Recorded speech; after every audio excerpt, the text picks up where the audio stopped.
Good evening, Simon here, Explosive Action, back with another video. Today I'm going to go through my Jess Franco Blu-ray collection. Quite a lot here to get through, so let's get into it.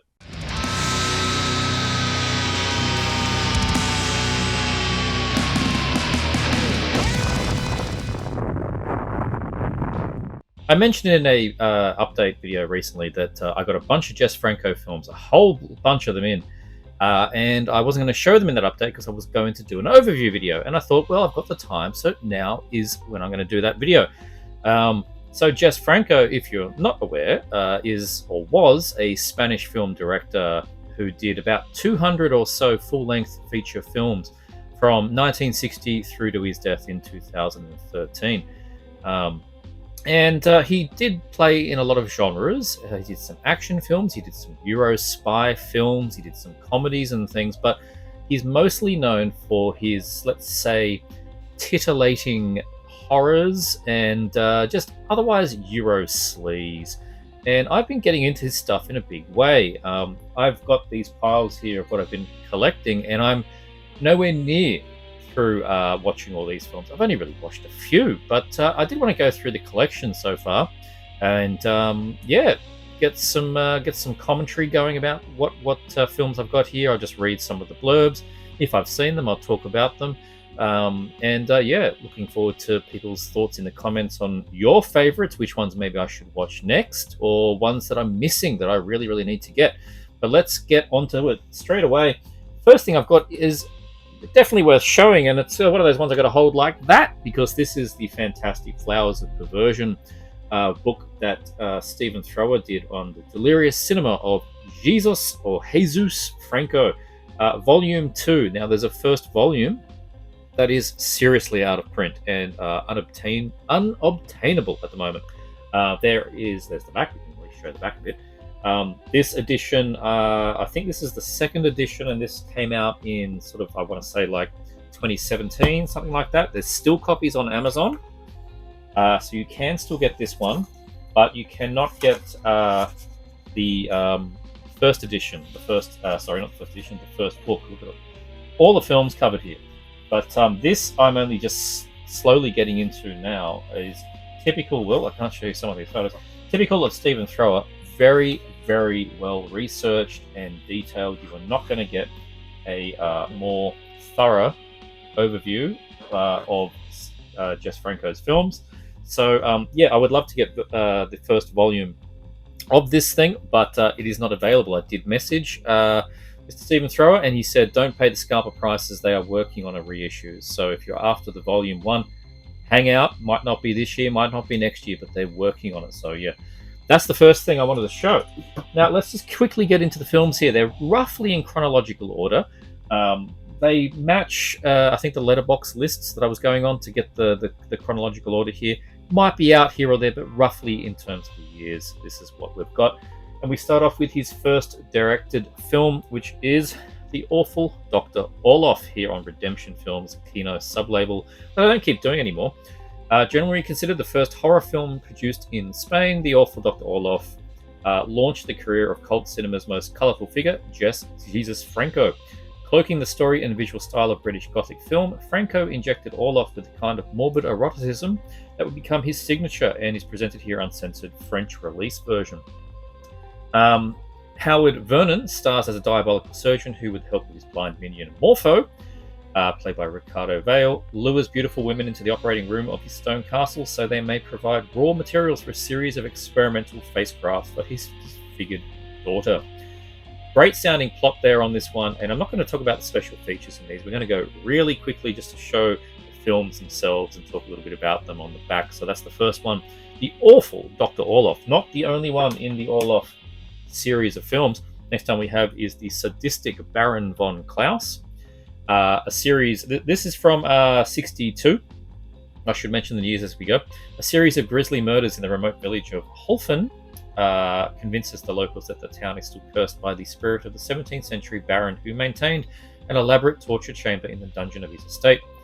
Undaunted by the village's superstitions, a detective, Georges Roland, quickly focuses his investigation upon the creepy Max von Klaus, Howard Vernon. Meanwhile, the youngest male descendant of von Klaus bloodline, Hugo Blanco, returns home to mourn the death of his mother, and must wrestle with his own connection to the cursed family history. In the follow-up to his groundbreaking film, the author Dr. Orloff, Jess Franco, continued to carve out a career defined by fetishistic imagery and transgressive violence. I think that's a great phrase for him. Fetishistic, as much as I can't say it, imagery and transgressive violence. That pretty much does sum up the old Franco. So there we go. Sadistic Baron von Klaus from 1962. Next up, we have here two films. We have Death Wishes the Blues and Rififi in the City. This one is a sort of noir kind of films that he did. Following his international breakthrough with the author Dr. Orloff, Jess Franco delivered a startling pair of crime thrillers. Pistol whipped the European notions of film noir while lighting the fuse on Uncle Jess's own insane aesthetic. And he's called Uncle Jess more than once. Very friendly name for Jess Franco. Set in New Orleans, on the basis of a novel by the authors of Vertigo, Death Whistles the Blues is a hard-boiled tale of betrayal, violence, and revenge featuring smoky jazz compositions by Franco himself.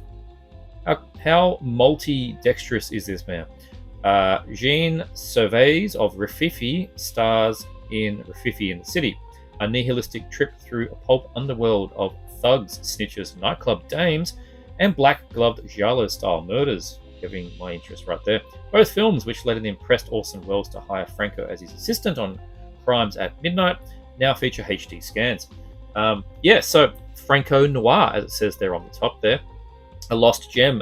So we've got Death Whistles from 1962 and Rififi in the City from 1963. So there you go. Got the disc of this one. Show them all, but there you go. And you'll notice that Severin and Kino have done a majority of the discs I'm showing here. There's a few other labels as well, but oh man, particularly Severin in the modern age are really owning the Francothons. Next up, going back to Kino with their redemption line is Dr. Orloff's Monster from 1964. Follow-up to Jess Franco's career-launching film, the awful Dr. Orloff. Dr. Orloff's Monster is a modern gothic thriller injected with moments of perverse eroticism, science fiction, and smoky jazz. Yet again, I wonder if he wrote the jazz this time. When Melissa, Agnes Spark, returns to her ancestral home to claim her inheritance, she finds the castle is filled with demented characters and dark secrets. Governing the crumbling manor is a diabolical scientist, Dr. Conrad Jekyll. Marcello Aroita Jaraguay, I'm not going to get that one right, who uses high-frequency mind control to command an undead henchman, as you do, Hugo Blanco again, to perform a series of vicious murders. We've heard that plot on a few Euro films before. When a dry-witted, or maybe after, when a dry-witted detective, Pastor Serrador, and Melissa's suitor, Pepe Rubino, trace the crimes back to Jekyll's castle, they realize the only way to trap the zombie is to use Melissa as bait. This one's from 1964. Black and white again. Basic discs there from Redemption. Next one, we're going to have a look at here. It's the only one I've got on DVD. This is on Blu-ray from Redemption, but I missed out on picking this one up. It came on eBay a couple of weeks ago and just wasn't quick enough to it, but I will pick it up eventually and replace the only one I have on DVD. But it's still a good DVD here. Mondo Macabro's Diabolical Dr. Z or Dr. Z. From 1965, Dr. Z creates a mind control machine. Rejected by the medical establishment as mad, he suffers a fatal heart attack. His daughter decides to take revenge on the men who did down her. Written a bit funny. Using his devious device, she brainwashes a sexy go-go dancer and turns her into a deadly killing machine. First, she seduces her victims, then she dispatches them with her poison-tipped fingernails. Now that is a way to handle your problems. Get rid of your enemies. There you go, Diabolical Dr. Z there.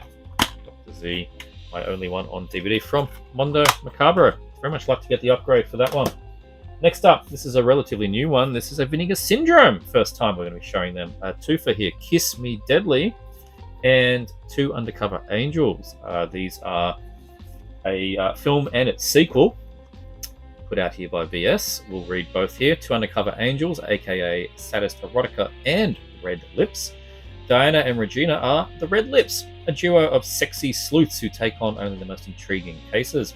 After stumbling upon the strange disappearances of several pretty young women and realizing a connection exists between several of the missing and the enigmatic artist whose identity shrouded in mystery, they begin an intense undercover investigation which takes them on an unexpected trail of monsters, murder, and striptease. Gotta love the striptease. Followed up by Kiss Me Monster in their second adventure, Diana and Regina have been tasked with locating a mysterious red box.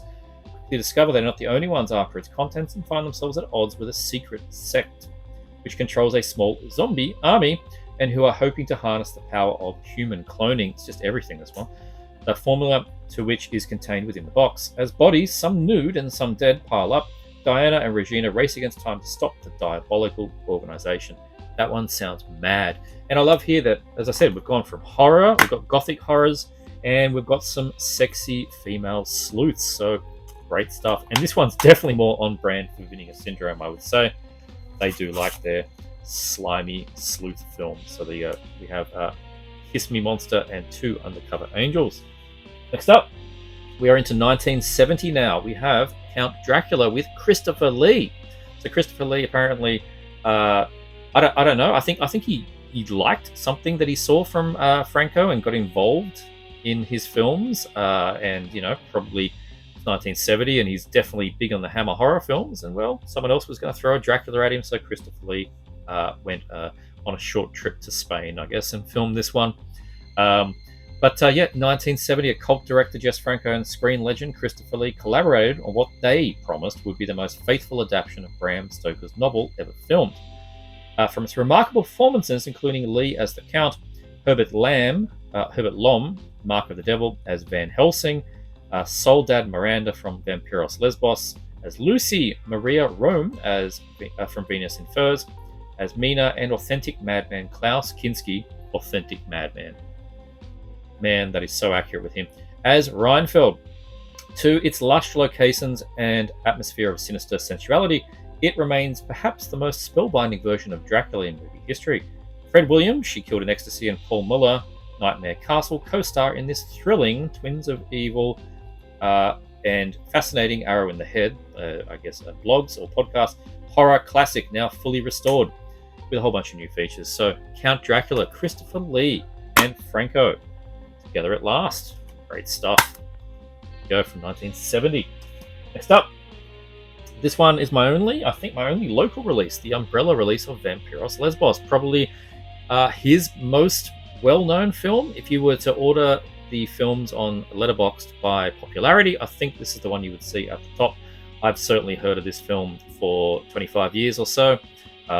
This is just that kind of cult level as as some of the films you might find on some Divine kind of films or something like it. It's up there with that kind of cult, right? So anyway, we'll read a little bit from the back of this one. If you don't know about this particular film, master horror filmmaker Jess Franco established a formidable reputation in Spanish exploitation cinema throughout the 60s and 70s. Arguably one of his most infamous and cult-worthy works, Vampiros Lesbos, is tripped-out erotic cocktail of nudity, psychedelic softcore lesbianism, and sexy vampire action. I mean, ticking all the boxes right there. Countess Nadine Carady, the stunning Soledad Miranda again, in one of her final performances, is the sapphic vampiress with an insatiable thirst for female blood. Luring young women to an isolated island, she romances them and kills them in ecstasy. Linda Westing, Stromberg, falls under the Countess's seductive spell, only to discover a living nightmare she may never be able to escape. Driven by Franco's famous retro soundtrack, outrageous sets, and blood-glistening makeup, this uncut, high-definition version captures the pure essence of his unique spin on Bram Stoker's eternal tale of horror. Vampiros Lesbos, or Lesbos, psycho-sexadelic horror freakout from Jess Franco in 1970, again, on the dot. There's a lot in the 70s that I've got here. Next up, we have She Killed in Ecstasy, nice little window box edition here from Severin, quite deluxe, 3 discs with a soundtrack. For his follow-up to Vampiros Lesbos, director Jess Franco delivered perhaps his most twisted shocker of the 70s. In what fans and critics considered to be the greatest role, luscious Soledad Miranda, in one of her final performances before her tragic death, stars as the vengeful widow who seduces then murders men and women responsible for her husband's suicide. Howard Vernon, Paul Muller, names you've been seeing already. Ewa, E-W-A. Ewa Stromberg, pardon me. And Jess himself. Occasionally he does show up in his own films. Co-star in this Euro cult classic, featuring another epic sexadelic lounge score by the Manfred Hubler and Siegfried Schwab, remastered in HD with new extras. And I do love, as I said, this window edition here, which is very cool. And yeah, one of those big Scanovo cases, good stuff there. And yeah, I'm definitely looking forward to checking this particular one out. Having seen Vampiros before, but I haven't seen this one yet. So yeah, 1970 again. This one, as I said, came with a soundtrack CD, so very, very nice. Good stuff there. Next up, we are back with a redemption one, Nightmares Come at Night. 1970 again, very busy year for Franco. For years considered a lost film after having played at a single theatre in Belgium. Nightmares Come at Night was rediscovered in 2004, has been recognised as a key film in the evolution of Franco's cinema, which in 1970 was amassing a dreamlike logic governed more by the director's libido than traditional horror movie structure. And this is true. This is why he is so kind of revered and always a bit head-scratchingly, and why there's books by Stephen Thrower about his films, because they're just so odd and dreamlike. And dreamlike really is a great word for a lot of his films, and where his structures actually end up. Diana Lauries from Dr. Orloff stars as a sultry dancer who falls under the hypnotic control of the sinister blonde Cynthia, played by Colette Giacobine, and begins to suffer terrifying hallucinations, from which not even a gifted psychiatrist, Paul Muller again, can save her. Meanwhile, a pair of jewel thieves, Soledad Miranda and Jack Taylor, hide out at a nearby house, biding their time until they can confront Cynthia for their share of a recent heist. Bit of a heist involved in this one, so yeah, Nightmares Come at Night. Another one there from 1970. Next up, we have, and I recently watched this one, this was good fun, Dracula, Prisoner of Frankenstein. Yeah, this one was somewhat mental. Inspired by Universal's 1940s monster mashups, writer-director Jess Franco instead delivered a weird and wonderful masterpiece that transports you to a world like no other. With minimal dialogue and maximum gothic atmosphere, Franco crafts a fever dream in erotic horror which Count Dracula, Howard Vernon again, Dr. Frankenstein, Dennis Price from Twins of Evil, his assistant Morpho, and Frankenstein's monsters battle gypsies, showgirls, Dr. Seward, and a wolfman. Everything but the kitchen sink. Alberto Dalbez from the erotic Rites of Frankenstein, Carmen Yazalde, A Virgin Among the Living Dead, and Genevieve Robert star of Franco's Devil's Island Lovers, and the future Mrs. Ivan Reitman. Well, there you go. Co-star in a fantastic experience for those who respect Franco's demented vision. Now scanned in 4K, etc., etc. Dracula, Prisoner of Frankenstein. Said this one was quite mad, but a welcome one from Severin here in 1972. Next up, I've got Daughter of Dracula, I think another one that's quite well known. In the early 70s, cult cinema filmmaker Jess Franco, inspired by the Hammer horror films being made in the UK, revisited the iconic monster of yesteryear, placing them in castles and crypts of Spanish countryside and bracketing the thrills with scenes of frank eroticism. Daughter of Dracula, inspired by Sheridan Le Fano's Camellia, which was also the source of Hammer's lesbian vampire trilogy. As one might expect, Franco's version was unlike any treatment the story had yet received. Yes, I think Franco versus Hammer, well, you know which one's going to be sleazier. When the nude body of a murdered woman washes onto the beach, a police inspector, Alberto Dalbez, and a reporter, Fernando Bilbao, focus their attention on the castle of Count Max Karlstein, composer Daniel White, and his niece Britt Nichols from The Demons, a beautiful woman who appears to be wrestling with an ancestral curse, as they always are in these films. Daughter of Dracula, and apparently contains an alternate safe version of the film that is less explicit, which does happen on a few of these discs. You can watch them slightly less nudie than you might expect. This one's from 1972. Next up. Now, this one is a challenge for people to get because the label seemingly vanished, and these films are quite rare. This is the Dorado Films release of The Silence of the Tomb and the Sinister Eyes of Dr. Orloff. Jess Franco's Forgotten Films. I've got number 209 of 300 when this thing came out in 2016. Like I said, the company just sort of vanished, and unfortunately left people high and dry who did some pre-orders. So yeah, a bit sour taste. But if you do have this disc, good luck to you.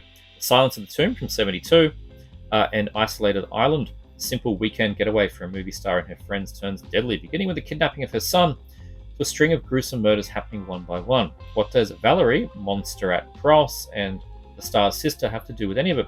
Mystery and suspense cloaked in the darkness of the eerie villa abound, while a murderer or murderess remains free to finish a hidden agenda. And is it kidnapping? Question mark. Followed by The Sinister Eyes of Dr. Orloff. More Dr. Orloff films from 73. A powerful performance from William Berger, Dr. Orloff again, who has one of fiendish goal to destroy the lineage of Lord Comfort. Lord Comfort. Now that sounds like something you get out of a Monty Python sketch. And his family, and claim their inheritance for himself. His malevolent plan revolves around Melissa, monster at Pross. From the age of 10, she became his tool to perform his will through magnetic force of evil and depravity.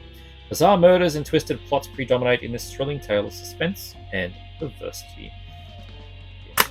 And nice little addition here. We get a booklet, you get the disc there, but yes, this is definitely a case of good luck in trying to find it and any other Dorado films, as they had just gone bankrupt or vanished one day. Next up, from 1973, we have The Demons. Unifilms named The Demons, but this is Jess Franco's. In the wake of the massive controversy surrounding Ken Russell's The Devils, several filmmakers rushed to create their own Inquisition horror films, inspired by the true story of satanic possession at the convent of Loudon.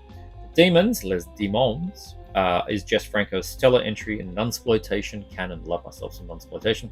The degree of sadism and sexual explicitness that overshadows its competitors. While being burned at the stake, an accused witch curses the principal witchfinder and his minions. As a result, members of the royalty and religious establishment are caused to suffer, or some might say enjoy, a series of human depravities. Franco photographs the scenes of torture, sex, and demon possession with a sense of tenderness that is both aesthetically pleasing and deeply unsettling. Previously unreleased on the video in US, Redemption Edition is the complete and uncensored version. There you go. I think there is a UK edition of this one as well. Might be newer than this. This is from 1973. The Demons. Next up, we have, and this one is also one of the more popular and well-known ones, Female Vampire, with Lena Remez finally showing up in at least the ones that I've got, channeling his deepest libidinal desires and darkest fears into films with no apparent concern for narrative or convention. That's Uncle Jess. Or the boundaries of mainstream taste. Jess Franco is a cinematic iconoclast. Franco was never better than when he was working with his wife, Lena Remez, from 1954 to 2012. She died just the year before he did. A haunted waif that would go to an extreme to assure that the director's wildest imaginings were brought to the screen without compromise. He certainly did. The most highly regarded collaboration, Female Vampire, stars Remez, the mysterious Countess Irina Karlstein, a beautiful vampiress who feeds on victims at their moments of sexual climax. She definitely did. Of course, she destroys those whose essence she consumes. Irina is doomed to a life of solitude, wandering through the western coast of Europe in a dreamlike state, shrouded in a lush musical store by Daniel White. This one's kind of got a Gene Roland thing going on, definitely in that, wandering through the cold-looking western coast of Europe. And it's very dreamlike yet again. But really good one, this one, and well thought of. 1973 with Female Vampire. Has a different edition on here as well. Erotic Kill, which is the English version that's shorter. So yeah, interesting to have both versions. And now we're into, this is 1972, showing things a little bit out of sync here. The Erotic Rites of Frankenstein. After the death of Victor Frankenstein, two figures vie for control of his metallic-skinned monster. Fernando Bilbao and the radical technology that created him. The scientist's daughter Vera, Beatrice Savon, and the immortal wizard Cagliostro, played by Howard Verner. He's in so many of the films. Who is assisted by a blind bird woman with unquestionable thirst for blood and liberty. With the Erotic Rites of Frankenstein, controversial filmmaker Jess Franco merged his fondness for old-school horror, his unique and perverse taste in sex and violence, partly inspired by the garish adult European comics of the early 1970s. Very, very interesting cover too, almost looks very hippie-ish, doesn't it? The Erotic Rites of Frankenstein from 1972. Next up, we have, and this one is also a quite well-known one, Virgin Among the Living Dead. Great fun cover on this one too. Skip this little bit here. A Virgin Among the Living Dead. Christina von Blanc stars as a woman who journeys to her ancestral home and finds herself surrounded by the restless spirits of an eccentric family who may or may not be alive. This disc includes 2 complete versions of the film, Franco's original cut, Christina, Princess of Eroticism, and the re-released version of Virgin Among the Living Dead, which was expanded to incorporate zombie scenes directed by French horror auteur Eugene Roland. So there you go, mixing the two together. Who did the Living Dead girl? Also included is the softcore erotic footage shot to create a 3rd version of the film. Madness, right? So yeah, the complete alternate cut version, Among the Living Dead, featuring the zombie footage and Christina, Princess of Eroticism, both included here. And yeah, really great to have both cuts on this one. A Virgin Among the Living Dead. A great one from Redemption. Good stuff from 1973. And one of the more recent ones, and this one's from a different label. This one is from, well, it's from Kino, but from their new Kino Cult Films line. This is Sinner. Great cover on this one. The Secret Diary of a Nymphomaniac. Top quality. A film by legendary cult director Jess Franco, The Diabolical Dr. Zed, Venus First, etc. Made at the height of Franco's creative prowess. Sinner, The Secret Diary of a Nymphomaniac is a grindhouse Citizen Kane. A moody tale of one woman's sexual evolution and shocking demise, told through the eyes of those who knew her. When Linda, Montserrat Krauss, dies in the arms of her lover, Manuel Pereiro, the man's wife, Jacqueline Laurent, investigates the dead woman's past to try and clear her husband's name. As it weaves together the tangled threads of Linda's tragic life, Sinner leads the viewer into a voyeuristic labyrinth of seedy discotheques, sultry jazz clubs, and delicious 70s sex pads, backed with an acid rock soundtrack, oversaturated visuals that bring the film to the edge of psychedelia. Within its depths, Sinner reveals unexpected layers of narrative and emotional complexity, demonstrating why Franco remains one of the most underappreciated filmmakers of European cinema. Indeed, this one's from 1973. Slipcase on this one as well. And yeah, one of the newer ones that you can pick up from Kino on their new Cult Films line. And last one in this pile is the Vinegar Syndrome Spanish Bloodbath set of many Spanish directors here, but we are talking about Night of the Skull, which Jess Franco directed in 1974. So I'll just read about that one. After Lord Archibald Maron is brutally murdered by an unknown assailant, the bitter and feuding members of this family gather at his large country mansion for reading of the will. But their arrival is marked in a second grisly killing, that of Archibald's wife, who sets into motion an increasingly chilling series of deaths. One of only a handful of traditional gialli directed by Jess Franco, the improbably Louisiana set Night of the Skull is a delightfully pulpy old dark house whodunit. And it really is. I enjoyed this one quite thoroughly, and it's definitely, as it says, an old dark house whodunit film. And yeah, one of these slightly less known films from 1974. Moving into the second pile of Franco films here, we have our first Mondo Macabre Blu-ray. This one, which I've already flipped on to the alternate cover, The Other Side of the Mirror from 1974. Reading from the back, Anna, a young songwriter and piano player, lives alone with her father in a large house on the island of Madeira. She beats a boy and they plan to marry. However, when she tells her father of the intentions, he tries to persuade her to call off the wedding. The help of her aunt Anna continues with her plans to one day her expensive wedding dress is delivered. Anna puts on the dress and runs happily through the house to find her father. Entering his study, she sees reflected in a mirror her father hanging by a rope. He has killed himself. Anna leaves the island for the mainland and gets a job playing with a jazz band, as you do. However, she is haunted by visions of her dead father calling to her from beyond the mirror, summoning her to murder any man who gets close to her. Gradually, the mirror world takes over Anna's life until she can no longer separate fantasy from reality. And that's Franco's film, separating fantasy from reality, but you can't. They just blur together in that, as I said, dreamlike state. A stunning performance by Emma Cohen as Anna. This was one of Jess Franco's most unusual and personal films. So yeah, I haven't seen this one, but really looking forward to checking this one out. Sides of the mirror. Other side of the mirror, two sides of the mirror, is the booklet. So good stuff there from 1974. Next up, another Kino Redemption one. We have Exorcism. Very gaudy looking cover there, very 70s. And another Lena Romay film. Gleefully sordid grindhouse gem punctuated with disarming moments of visual eloquence. Exorcism is a quintessential Jess Franco film that takes the director's idiosyncratic sexual obsessions and folds them within trappings of conventional horror film. Made during the height of demonic possession film craze, Exorcism stars Franco's wife and nurse, the incomparable Lena Romay, as a performance artist who stages faux satanic rituals for the gratification of the Parisian elite. When a defrocked priest with a penchant for S&M, and that's played by Franco himself, just imagine that, witness one of Anna's erotic spectacles and mistakes it for an actual black mass, of course, the moral crusader launches a one-man inquisition upon the sexually liberated women of Paris. The film has been released in many forms under numerous titles. This disc includes both the extended erotic version, Exorcism, as the shorter, less explicit horror version with alternate footage, Demoniac. So there you go, not to be confused with Demons. From 1975, we have Exorcism with Lena Romay starring. Next up, we have The Saddest of Notre Dame, or Notre Dame. We have fast forward a bit here to 1979, so definitely some films I'm missing. Legendary writer-director Jess Franco repurposed elements of his satanic sex shocker Exorcism, seen before, with this all-new footage to create a depraved new epic that even by Uncle Jess's standards achieves new levels of Eurosleeve insanity.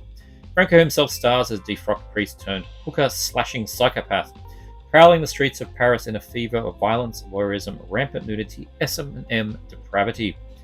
Olivia Mathot from Two Female Spies with Flowered Panties, got a great title. Pierre Taylor from Hot Nights of Linda, Antonio De Cabo from Virgin Among the Living Dead, and Jess's beloved muse, Lena Romay. Macumba Sexual and Mansion of the Living Dead co-star in what Franco considers to be his most personal film of all. And yeah, this one I believe was quite obscure to find. So there you go. So it's the alternated cut, sort of extended version of Exorcism there. But yeah, 1979, this film recut together in a Godfrey Ho style. The Saddest of Notre Dame. Next up, we have Sinfonia Erotica, and we are now in 1980. So yeah, I'm clearly missing a whole bunch there of the 70s films. But, you know, pick up what I can. And I'm not too sure how many more in the sort of US, UK market are on Blu-ray. So that's where I need your help to point me in the direction of things I might be missing. At the close of the 70s, eminent auteur Jess Franco revisited the works of Marquis de Sade to create what Eurosleaze historians have called one of his most sexually daring and boldly creative films of his entire career. When an unstable noble woman, a fearless performance by Lena Romay, returns to her lavish estate, she will find herself, along with her libertine husband, his male lover, a young nun with a craving for violation. God damn. Trapped in a web of unholy hungers and decadent perversions. Susan Hemingway, of Two Female Spies, co-stars in this sonata of artsy depravity, featuring a score by Franco himself and Franz Liszt, now transferred in 4K. Sinfonia Erotica. Great title. This one's going to be madness for sure. 1980 film there. Franco for the 80s. We now have the only 88 film release, I think. Yeah, the only 88 one I've got in the collection here. This is A Devil Hunter, with a fairly average slipcover, but there you go. I can just about get away with showing it this time of day, I think. Much missed by fans of Quick Jack Cinema. Quick Jack Cinema? I'm not too sure what that phrase is. The late Jess Franco has a career in fear between arty-arties such as Vampiros, Lesbos, etc., etc. Featuring a leading man turned from the Italian horror legend Al Cliver, Zombie Flesh Eaters and the Beyond, Devil Hunter is part Indiana Jones, part Cannibal Holocaust. Fantastic. An all-outrageous insanity as Franco throws in babes, bare boobs, and blood and native battles in an attempt to keep audiences glued to the screen. A kitchen sink film for the 80s. Fans of cheese and sleaze, it doesn't get much better than Devil Hunter. Well, there you go. I haven't checked this one out, but geez, by that description, I really need to get to it pretty soon, don't I? The alternate cover, which is much nicer, to be honest. So yeah, older release here from 88 films, yeah, there you go. The Devil Hunter from 1980. Was it written there? It is 1980? Yeah, 1980. There you go. Devil Hunter, 1980. Next up, we get Sex is Crazy. What a title. What an absolute hoot of a title, 1981. With the dictatorship over and censorship gone, Jess Franco returned to his native country to make a series of increasingly brazen films for Triton, and we are going to get into those. That included Symphonia Erotica, Two Female Spies with Flowered Panties. I don't think I've got that one. Surreal sci-fi sex satire that may be his most bizarre film of his career. Lena Ramey, at her most lushly exposed, naturally comedic, that will be interesting to see. Stars in this oddball meta spoof of carnal cabaret, alien breeding, group marriage, spy drama, satanic cults, the classificadia S genre, and more, all wrapped in Uncle Jess's Godardian take on his own imitable oeuvre. Oh, I'm losing my voice. Antonio Mayans from Bahia Blanca, Tony Skios from Night of Open Sex, and Jess himself star in what was advertised as an exhausting carousel of eroticism. That was exhausting to read it. Sex is Crazy from 1981. Classy stuff. What a great title. Next up, we have one that I think most people know, and this one has the sleazy slipcover on it, which you don't probably recognize, and with that title, but this is the first Franco film I ever saw. Bloody Moon, it might have been yours too. As the body count genre stabbed its way into audiences in the early 80s, of course, the slashers. Continuing on, Eurotrash auteur Jess Franco was asked to create his own saga of slaughtered schoolgirls, to complete with gratuitous nudity, graphic violence, and gory set pieces. When you thought you'd seen it all, Franco shocked the world by delivering surprising style, genuine suspense, and a cavalcade of depravity that includes incest, voyeurism, and roller disco. That's Franco. Luscious Olivia Pascal of Vanessa fame stars in this twisted thriller that was banned in England. It is now present uncut and uncensored, including the complete Stone Mill power saw sequence. It's a great sequence, absolutely. First time ever on Blu-ray. Bloody Moon. Yeah, as I said, the one that I think most people know because of it basically being a slasher and hitting a lot of the slasher lists and such. Getting a bit of a wider release. I had this on DVD, which was also a Severin release from way back from 1981. And here with the, I guess that was probably an old VHS cover or something along those lines. Collegialis Violatus. Not too great there on my Spanish, but there you go. Bloody Moon. Next up, also one that people know, and usually not well revered, but I enjoyed this one. Silly as Oasis of the Zombies. It's a zombie film. I'm always going to tend to like them to some degree. Jess Franco continued to explore more traditional modes of filmmaking in the 80s, setting familiar genres on their ears with his singular brand of reckless creativity. Made during the Living Dead craze of the early 80s, Oasis of the Zombies is one of a handful of motion pictures to explore a most peculiar subgenre of the movement, the Nazi zombie film. I mean, I love that subgenre. There's many of those films in the modern age, but definitely back at this time, probably only a handful, in telling the story of a cache of German gold, Nazi gold! I absolutely love those plots. Lost in the desert, sought by a group of teenagers protected by Walking Dead, Franco demonstrated his characteristic lack of restraint, shamelessly inserting stock footage from bigger budget War Picture, of course, allowing his cameras to dwell on the worm-eaten orifices of shriveled undead, and of course, lacing the action with his trademark style of lyrical eroticism. Resulting film is a decadent exercise in grindhouse filmmaking that is more audacious than frightening, of course, illuminating one of the more peculiar facets of Jess Franco's warped cinema. From 1982, Franco Goes Zombie. Wish it had a better cover. That's a pretty rubbish cover. That would have been a much better cover, but hey, Oasis is the Zombies. Next up, we get the... this was not as good as I was expecting. I went in there thinking this was going to be really, really good, and it was decent. Mansion of the Living Dead. A little bit dull, honestly. One of the more infamous works of Golden Films International period writer-director Jess Franco depraved version of raunchy comedy, erotic thriller, and heretical horror never popped off the screen like this, when four topless cocktail waitresses, led by, of course, Lena Ramey, as her most luscious, arrive at a deserted resort. They unlock a perverse netherworld of lesbianism, inspired by Diosario's Blind Dead series.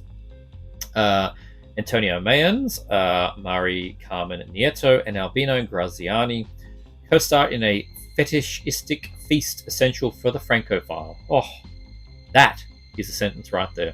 Highly enjoyable Franco, like a classic gothic horror amidst a cradle of filth. What a fantastic quote that one is from 1982. Mansion of the Living Dead. But yes, on the first time I watched it, I think it was a little dull. Maybe I just wasn't in the mood for Tombs of the Blind Dead kind of thing. But hey, it's Franco. Next up we have, what a great cover. I reversed it to show this even greater cover here. Black Boots, Leather Whips. Man, come on. During one of the most insanely productive periods of his career, writer-director Jess Franco resurrected the character of seedy private eye Al Perrier, portrayed here by key collaborator Antonio Mayans for the 1983 Golden Film International hard-boiled erotic thriller. When down on his luck, Pereira is hired by a sultry client, blonde-wigged Lina Ramay. Ramay in a wig.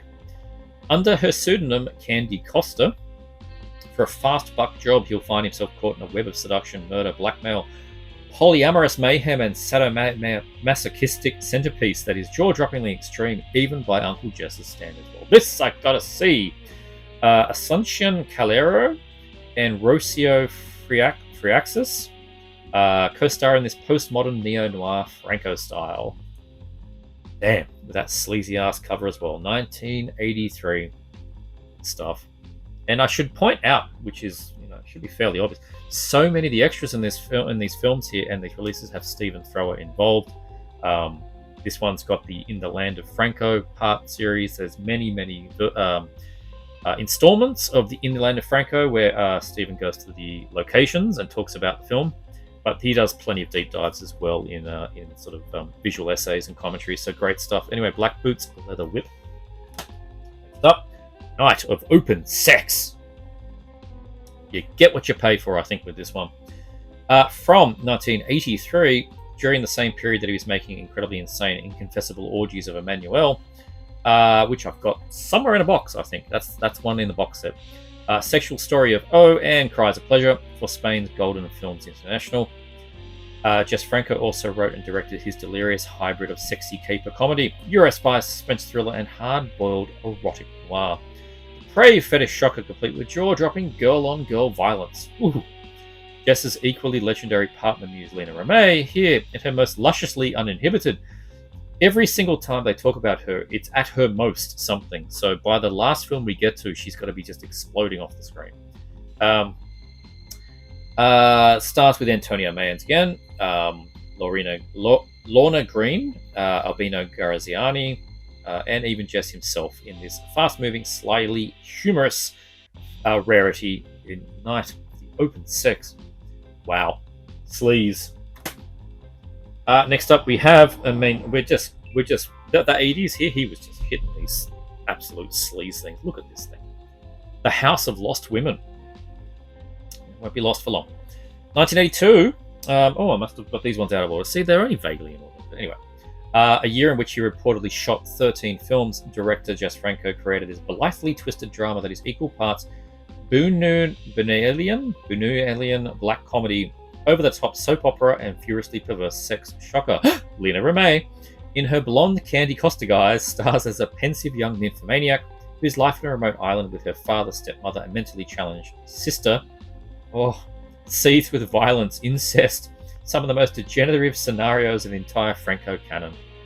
Antonio Mayans, Carmen Carrion, Asuncion Calero, and Antonio Rebolo co-star in the best of Franco's 80s Spanish softcore.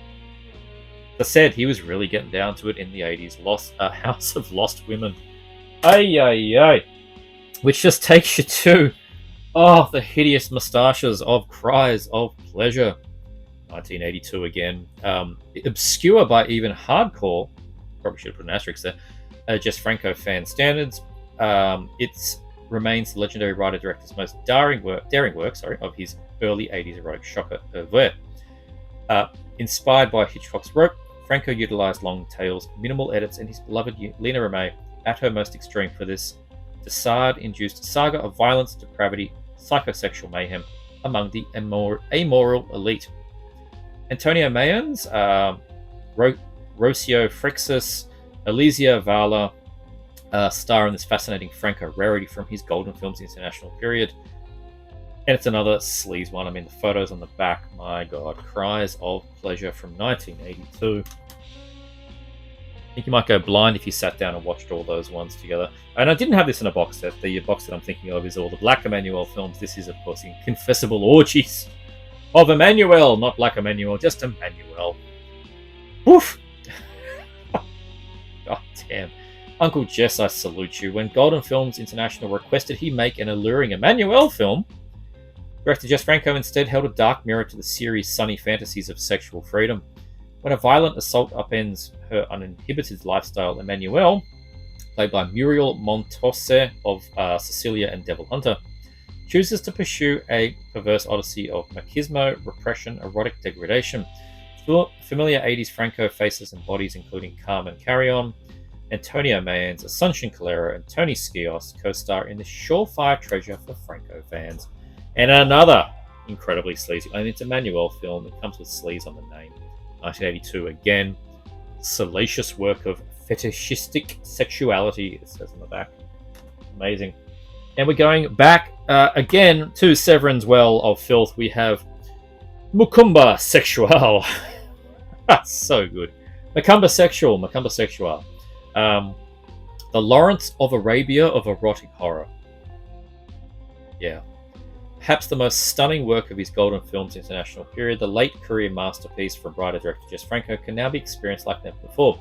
Lena Remay, in her succulent candy coaster guise, stars as a sexually repressed wife tormented by visions of the goddess of unspeakable lust. Princess Obongo, an unforgettable performance by pioneering transgender actress Ajita Wilson of Satomania fame, in a fever dream of erotic cruelty, carnal duality, and non-stop Franco style insanity. Antonio Mayans, Hemi Basalo, and Uncle Jess himself co-star in this wonderfully vivid sexual nightmare, one of Franco's best. But filth, again. Macumba Sexual, from 1983. Getting on with his 80s seems to be even more filthy, really, honestly. This whole Golden Films International period, the sexual story of O. With a crew of 3, cast of 5, minimal budget, writer-director Jess Franco combined elements of his own Countess Perverse, one I don't have. I thought I had the DVD, but I don't, apparently. And Eugene, with the extremes of Desard for a startling tale of aristocratic depravity. A vacationing nymphette, Alicia Princip of Night of a Thousand Desires, is seduced by an amoral couple. She is sold into the nightmare of desire, degeneracy, climax of carnal torment that remains one of the most disturbing sequences of Uncle Jess's entire 80s oeuvre. Carmen Carrion, Mauro Rivera, and Mari Carmen Nieto co-star in this beautifully decadent dream of corruption. Untamed European erotica. Filth.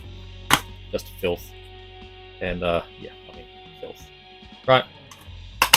Sexual story of O from 1984. Now we're moving on. And this one was a challenge to get when I picked it up. As I mentioned in my updates video, I paid a little bit more on eBay to get it. And of course, Severin had this wonderful sale, which included a lot of Franco films. Many of these I got here for a very, very cheap sum. Somehow found old stock of Bahia Blanca, which was a Severin store exclusive. So dope, but whatever. I ended up with it either way. One of the rarest Francos, now fully restored. During his mid-80s period of professional upheaval, writer-director Franco shocked the industry by self-financing what remains one of his most idiosyncratic and rarely seen films of his entire career. Rarely seen almost by me, you couldn't get the disc. When a battered corpse washes ashore in a small Spanish fishing village, the local community of prostitutes, mobsters, and lawmen will begin to seethe with lust, vengeance, and murder. Lena Remay stars with Eva Leon, Antonia Mayans, Analia Ivaz, and Antonio Rabolo. Haunting thriller that Franco scholars have compared to both Johnny Qatar and Kill Bill. I mean, you got the bride right there, okay? So, yeah, good stuff. Outstanding 80s Franco, it says here on the back. And yeah, very much looking forward to checking out Bahia Blanca. Next one on the Mondo Blu-ray here, we have the Dr. Orloff Experimentos Macabros, or I think that's pretty much the only name it's going to go by, Experimentos Macabros. Experimental Macabre Experiment? Macabre Experiment of Dr. Orloff? Let's go with that. With his 1962 film, The Awful Dr. Orloff, Jess Franco laid the groundwork for Spanish horror boom that was to follow later in the decade. 20 years on, he's revisited classics to create this chilling and macabre follow-up. The Sinister Dr. Orloff features the original Doctor, played by Howard Vernon, with Antonio Mayans as his son, Alfred. The film is set amongst the bright neon lights of gaudy tourist attractions on Alicante on Spain's Costa Blanca. Alfred Orloff cruises the bustling nighttime streets, seeking out women whom he takes back to his empty apartment. He drugs them and has his blind brother Andros carry them off to a secret laboratory where Orloff has created a strange, bizarre mind transference machine, hoping to transfer the consciousness of the captive women into the body of the comatose mother. Orloff's father, played by Howard Vernon, becomes aware that his son is starting to enjoy these murderous night games and decides he must stop the deadly experiments being conducted in his name.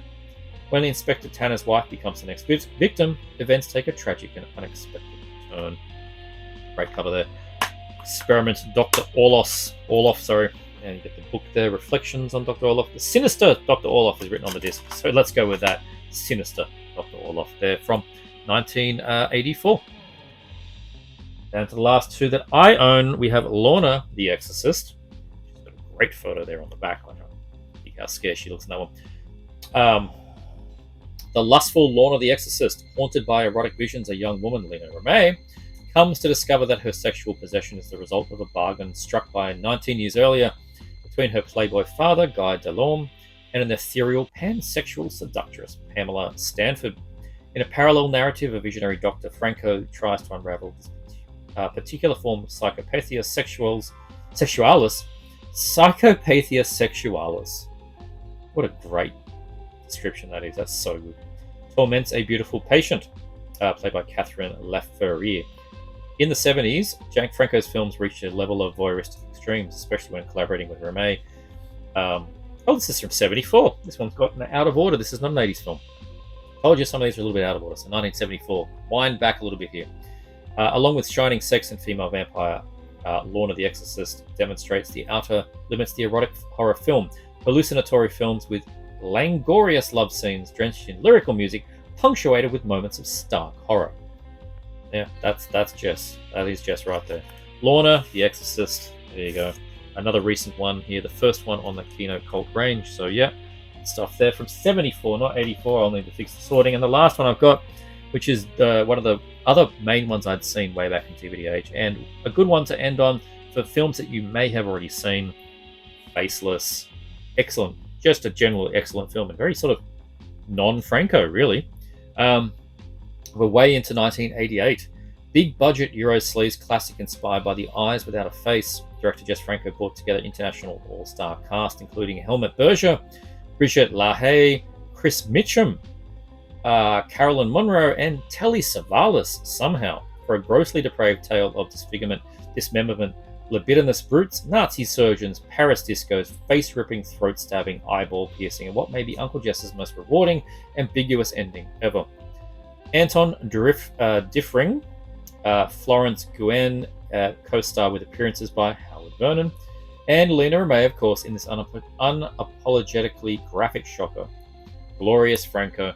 And yeah, the face ripping on this one in the surgeries is just fantastic. It's done so well. Faceless. I love this one. I think there's even a 4K that came out at the same time. But this is a great one to dive in because it is so non-Franco. Same with a bit like Bloody Moon. They're the two easiest entry points, I think. But if you want to check out his films, I'd say start with these ones. But then, as I've done, you start getting sleazier and sleazier as you go on. But there you go, Faceless, and that's the last one I've got. So I've got quite a pile of Franco films here, and of course, as I said, there's about 200. I don't know how many are on disc, but I've certainly got a good slab of them here, which I'm quite happy about. I'm going to be working through the ones I've not seen. I want to know in the comments from you, what ones do you like that I've shown here? But more importantly, what ones should I be seeking out next? What ones don't I have that are obvious, or maybe not obvious, that I really need to get a hold of on preferably Blu-ray, but DVD, if that's all there is, do let me know. Hope you enjoyed this dedicated Jess Franco film filmography, I guess. If you did, please like, subscribe, check out this guy, check out this guy. See you Franco Files later.